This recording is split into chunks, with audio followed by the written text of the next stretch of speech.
All right, good morning. So today we have got Miss Elysia Douglas with us. She is a doula, and she is going to explain all things doula for moms who are pregnant, who are wanting to be pregnant, who have heard about doulas but don't really know much about them. So she is going to go ahead and give us the full rundown of what you need to know. So take it away. Just the whole kit and The whole kit and caboodle. All right. So good morning. Yes, I'm Elysia Douglas. I am a labor and birth doula here in the Metro Atlanta area. And so, I mean, what does a doula do? She partners with you during your pregnancy, your birth, your postpartum time to make sure you have the best experience that you can. What does that mean? Like if you have questions about your pregnancy, if you're having trouble finding a provider or you need a new provider or just things you don't understand, we can answer your questions. We're there for education. We're there for physical support. We're there for emotional support.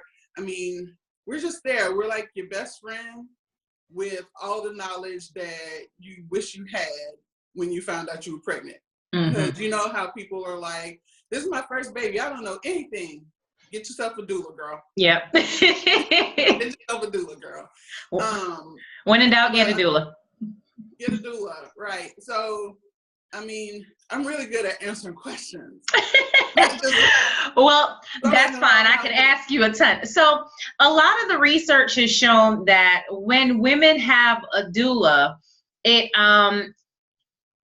it facilitates a much better delivery, a much better birthing experience, and it even decreases complications. And I mean, I can think of a number of reasons why that is. But what in particular do you offer during labor and delivery?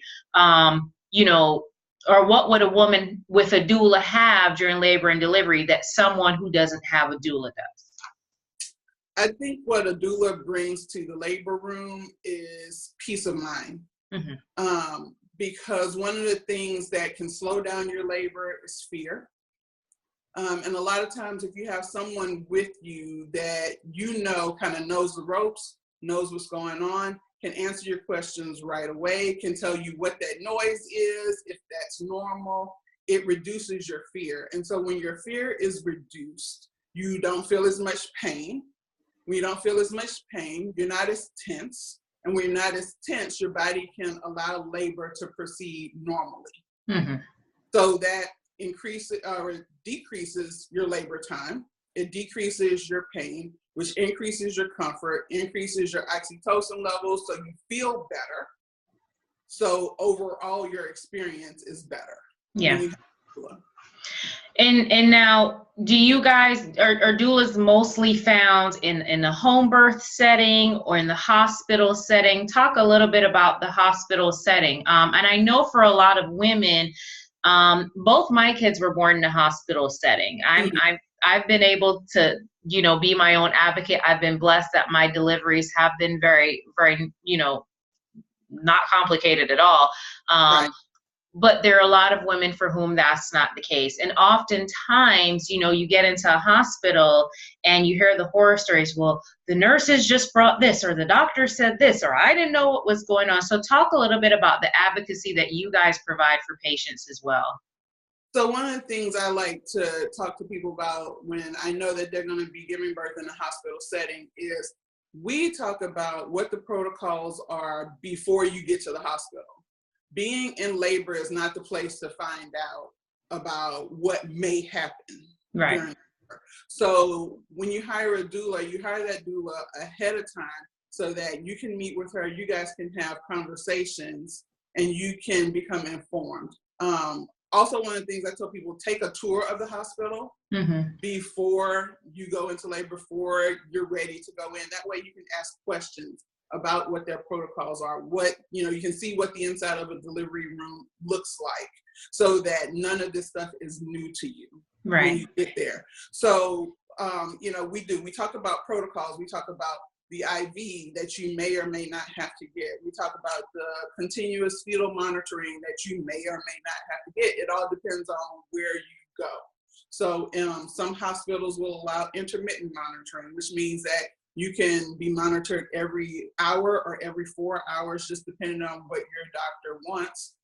Or you may have to stay on the monitor the whole time. And that may not be just because of the hospital. It may be because of something that's going on in your pregnancy. If you're having a vaginal birth after cesarean or a VBAC, you'll have to do continuous monitoring because they want to make sure that nothing is going wrong with the baby, that there's no rupture of your uterus or any of that type of stuff. So it just depends. So we're going to talk about the specifics of your pregnancy and what's been going on and what the labor in that hospital might look like, what admissions is going to look like, what triage is going to look like, what happens when you first get in and have to take off your own clothes or put on that gown, you know, because that gorgeous gown. That gorgeous gown feels so good. You know, and when the nurses are coming in and out and they're asking you all these questions, how am I going to advocate for you? If you're having a contraction, I might say, she's having a contraction right now. Can you give her a minute? She can answer that question later,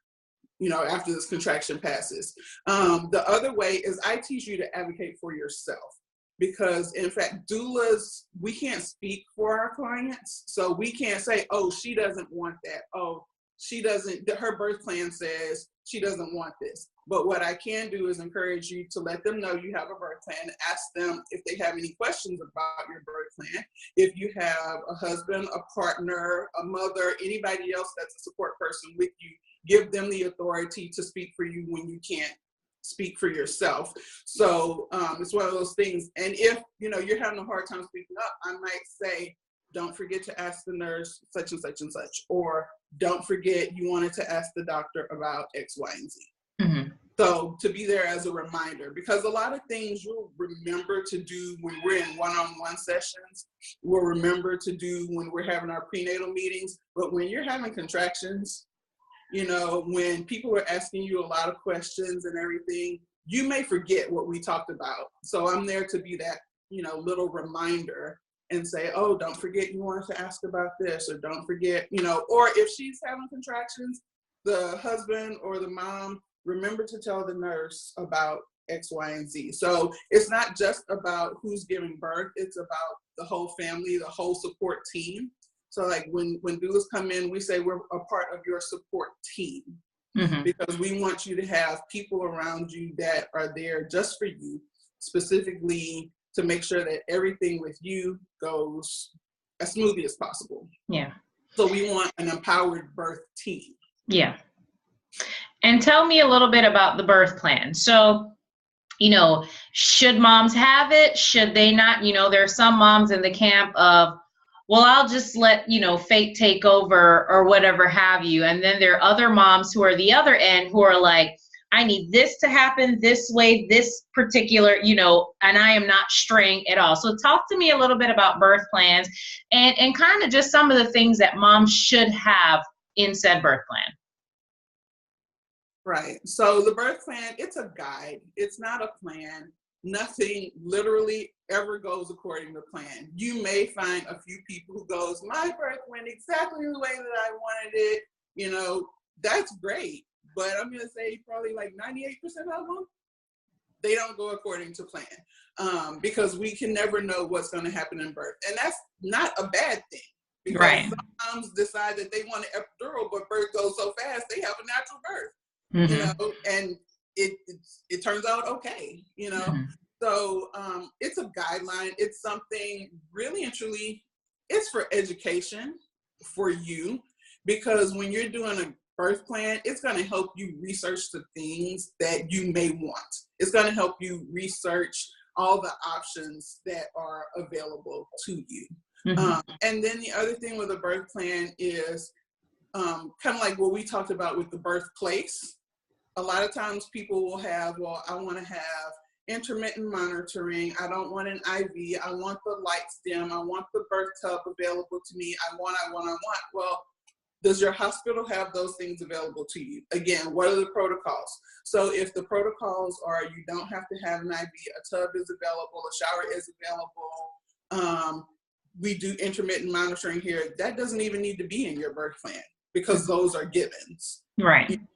So it's more or less researching what the options are and then determining which options are best for you. And that is if all goes well. But then we need a plan B. What happens if we need some type of intervention? And intervention isn't bad. Intervention is things are not going the way we thought they were going to go. So we're going to make sure that this baby and this mom stays safe by doing X, Y, Z. Mm-hmm. So if you have a choice between this intervention and that intervention, which one would you like to try first, if that's your option? Right. You know, we're going to talk about what those interventions are so they are not a surprise to you when things start to happen, or when the doctor comes in and say, I would like to do this. Are you comfortable with it? You can go, you know what, we did look at that and I do know what that means. So yes, let's go ahead and do it. Or no, is there something else that we can do? One of the things with that I talk about, and most doulas will talk about, is the BRAIN acronym. Have you ever heard of that? I haven't.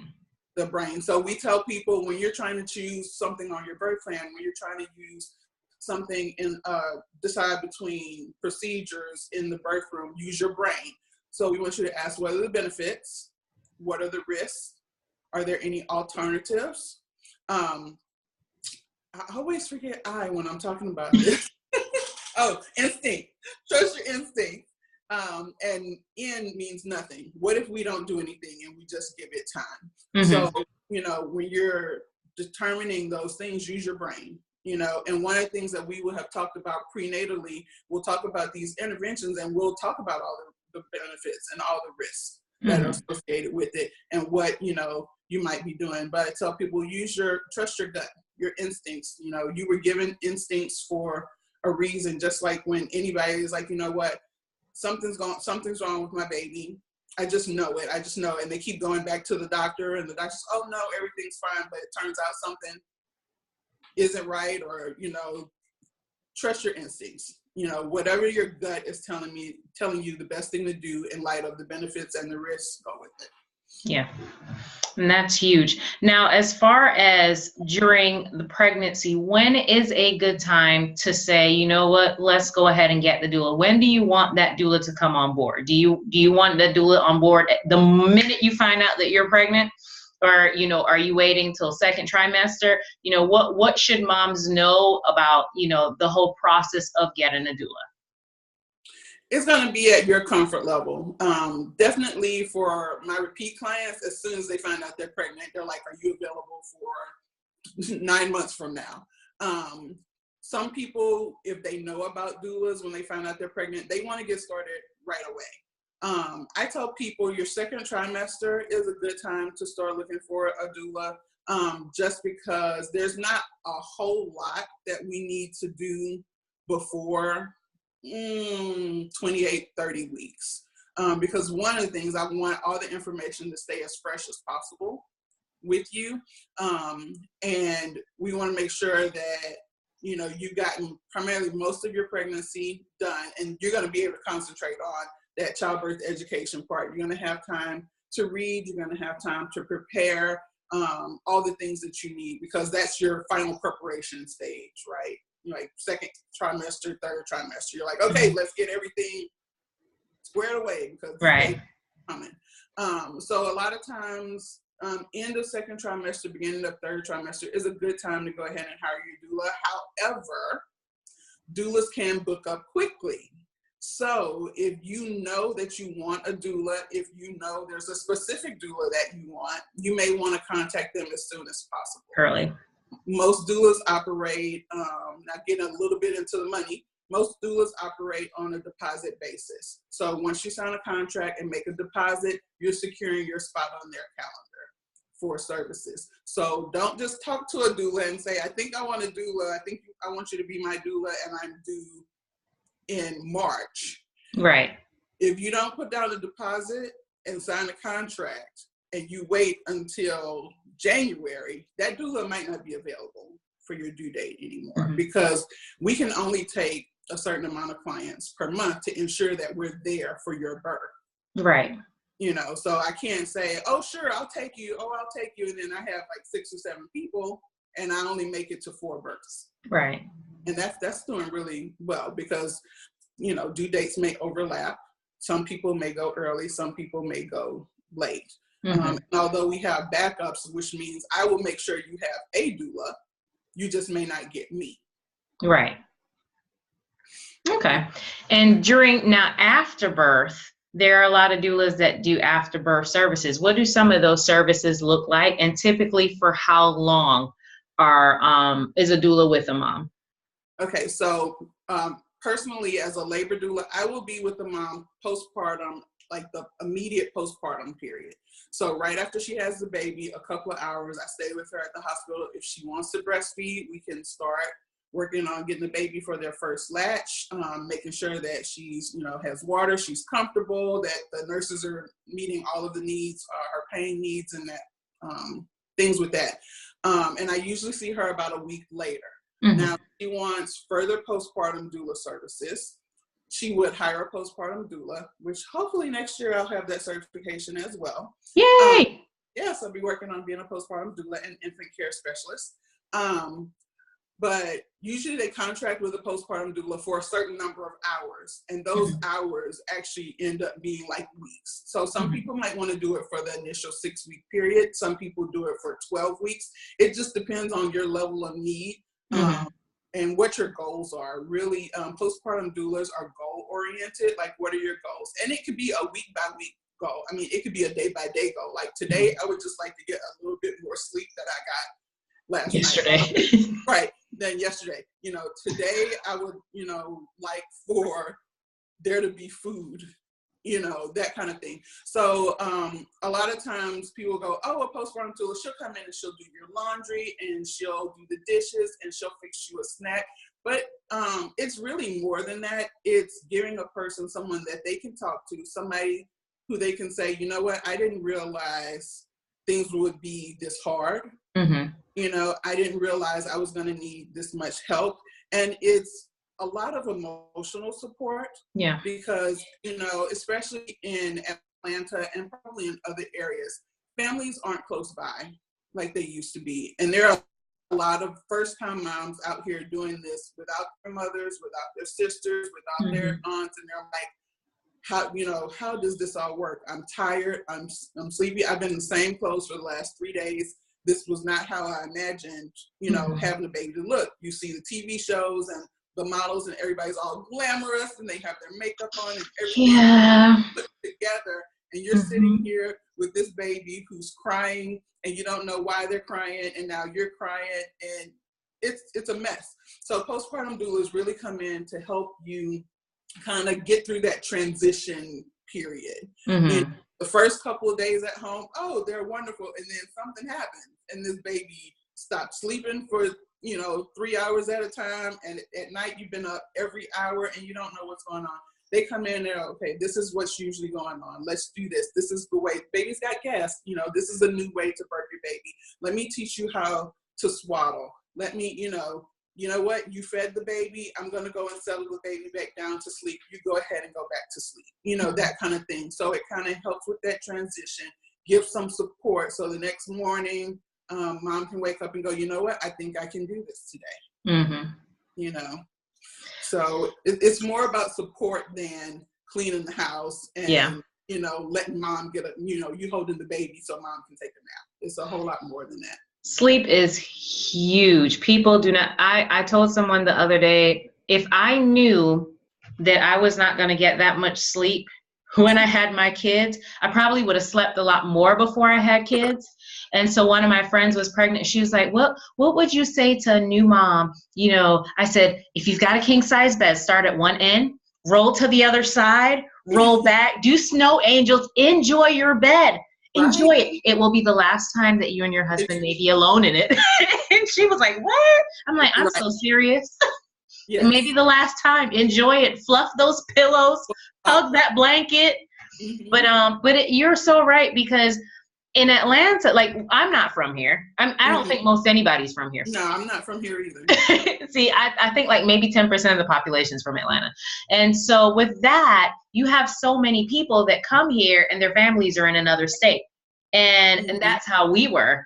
And so we were blessed to have family come, but it's like, you know, some people came and stayed for 3 weeks, some people came and stayed for a few more, but, you know, not necessarily at the same time. You might have had some gaps in between there.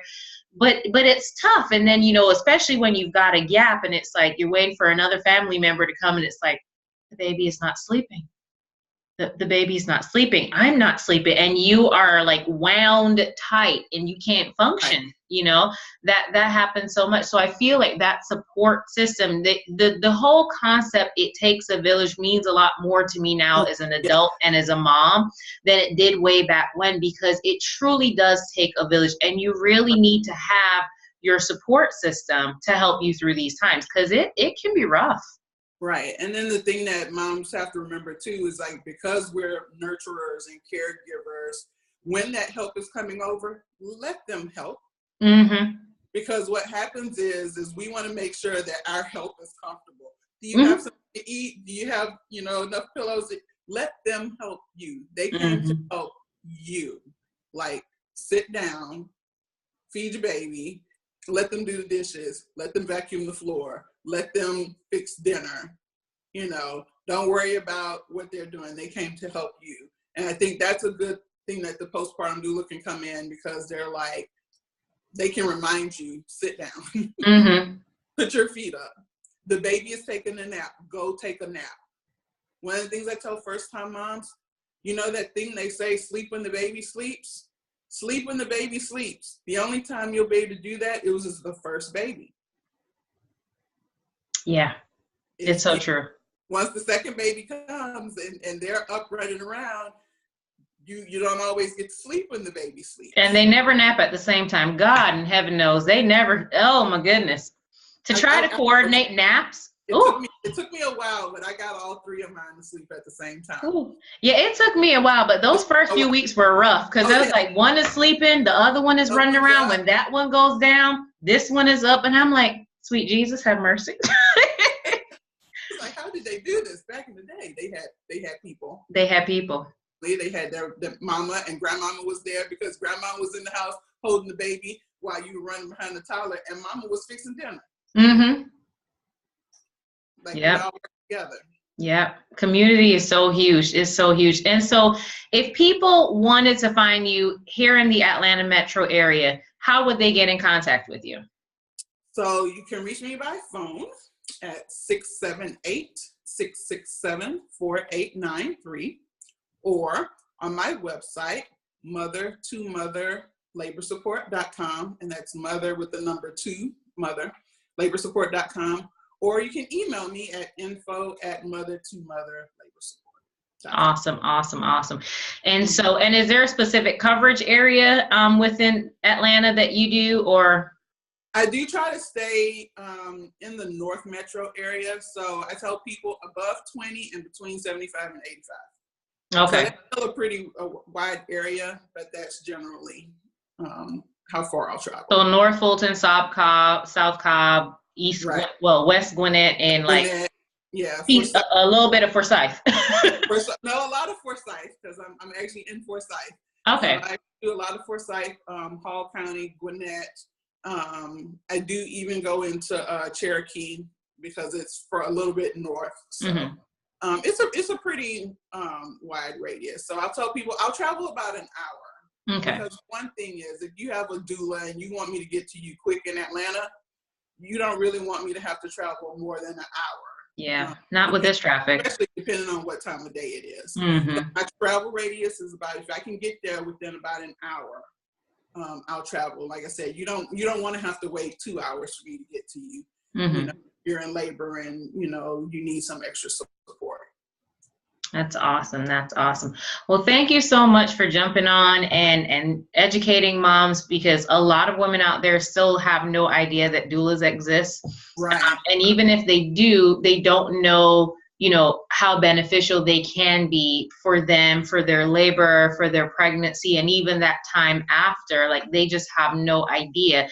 And, you know, I think especially in this area, in this Atlanta community, like we said, where a lot of people are not necessarily in close proximity to their family, it could be an added benefit, because you do have that support system and you have somebody that can advocate for you when you're in that hospital setting.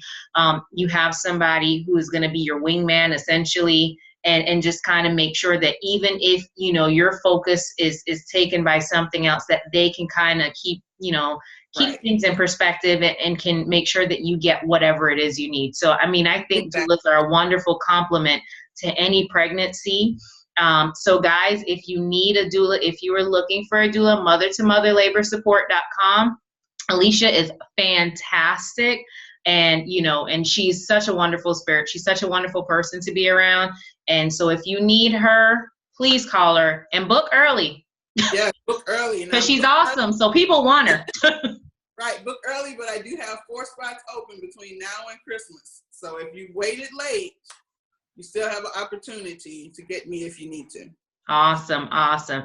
So, all right, guys, if you have any questions or comments, when we post this video, go ahead and drop them in the comments below. And then, you know, and I'll have Elysia's information there as well, so you can reach out to her directly. So thank you and bye. Bye.